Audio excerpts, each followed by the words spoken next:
So I think that was perfect, because I think we are led nicely to talking about potentially where are the limitations of digital touch, which is maybe where Dasha can jump in and talk a bit about what I'd like to get to is thinking about digital touch, uh, telemedicine, and I'm assuming there'll be skeptical skeptical thoughts around it, but I'd be curious to sort of just sketch out that territory. So maybe Dasha, you can talk about whether you think that there are in fact ways that we can tap into the multisensory nature of touch, which Elise has already hinted at, which would mean that we might be able to feel connected. We might be able to feel um, together with others, even if we weren't able to do it during Corona, or we weren't able to do it enough during Corona. So maybe you could use that as a springboard.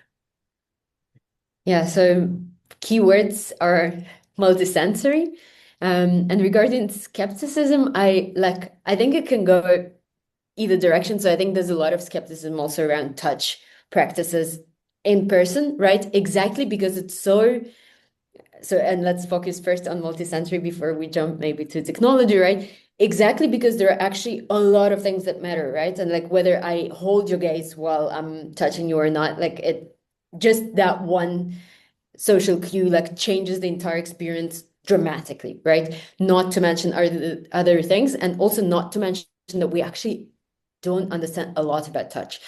And I'm not a neuropsychologist, but like I'm trained enough to know that we don't know as much as we would love to know, and not to mention that there is, for example, research that talks about how we, and I find fascinating when I read it. I was like, no way, and then I've been actually observing it. So when we shake hands, there's within a minute after that, we usually bring our hand somewhere close towards our nose because, and the idea is that maybe that's because evolutionary we're actually so we distinguish like a trillion smells, right? Like the doggy at the background.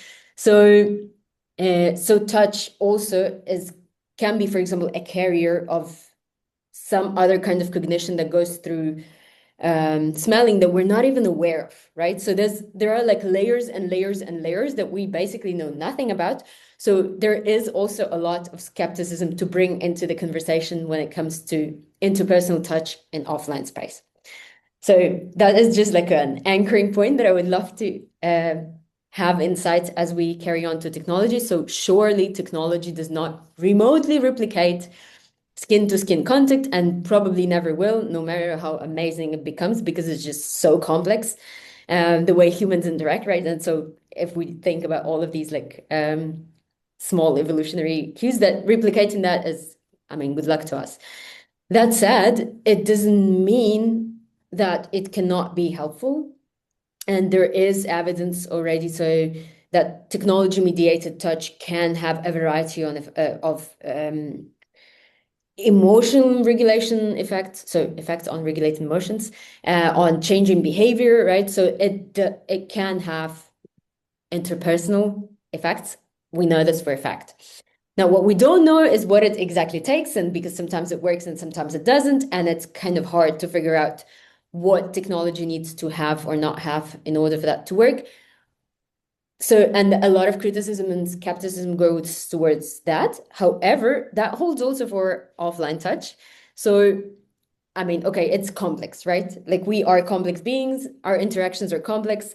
So, while we might never know everything about touch or about what it takes to design a technology that is like as efficient as humanly possible, right? We can still do good enough. Um, yeah, so I do believe in technology, not the replace in touch, right? So that's also something where a lot of people go into this like nightmare apocalypse ideas that like, okay, we'll have robots and everybody will touch robots. And like, no. I mean, we have, I don't know, paracetamol. It doesn't mean we replace everything in life with eating paracetamol, right? Like that's not how it works. So we can have technology as a symbiotic, like as an addition to well-being that in some cases is very helpful, but it does not and hopefully will not replace human touch and that's also not the goal. What the goal is for example to have it as um for example, for medical assistants in situations where it's unsafe for humans to be, like, so we're talking about remote surgery in war zones in space, right? And remote areas where you don't have a whole clinic or enough qualified doctors available. And that's amazing. And that does, oh, of course, it's not going to be the same as a real doctor, but it's going to be so much better than no doctor at all, right? So, like, why should we be negative about it? And then again, so coming from studying sexuality, right? So there the sex industry and haptics is like developing hugely and also in therapeutic directions. So it's like in medical directions, because of course, and that's also a topic that is like shoved under the carpet a lot because it's like inconvenient, right? But there are like, for one, sex workers save lives, and we as a society, and especially as women in society, owe them a lot.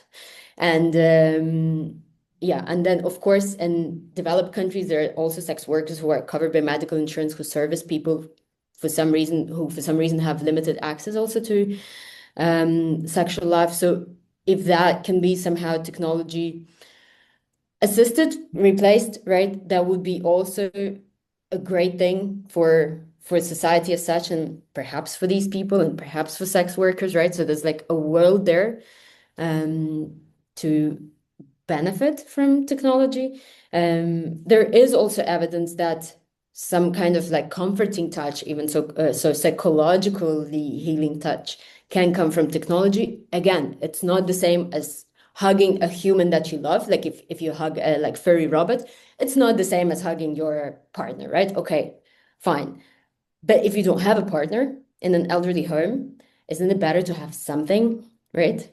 Versus nothing. So, and there we can get. And so, yeah, I am strongly in favor of developing this technology, not though as a replacement of human touch, by no means, right? And they're not competing and they shouldn't be competing. And I aggressively intervene in discourses where people try to have this argument that, oh, it will replace touch. Like, I mean, It's a great answer. I have a question, which is, Dasha, can I ask yeah, one question? please go, go, go. Dasha, do you then see it as an emotion regulation tool? it can be. Like there is research, right, that says that, so there are all these like huggy robots, but that can be, they usually look like animals, like some kind of like robotic, something like or like a huggy or like a teddy bear or like some kind of dog-like stuff. So there are all these robots that sure that they do help regulate emotions. Perhaps not as efficiently as actual touch with a human, but they do help somewhat. And they also help in situations where people would not necessarily allow a human touch them, right? So like people who go through trauma or people who have, for example, on the Asperger spectrum, right? They still crave touch, but they would not be comfortable enough to touch a human. And this is where this technology comes in, and it does help regulate to some Mm. extent. Now, sometimes it doesn't, and we still don't understand why, Mm. but we know that sometimes it does. So, and that's a possibility, right, to further explore.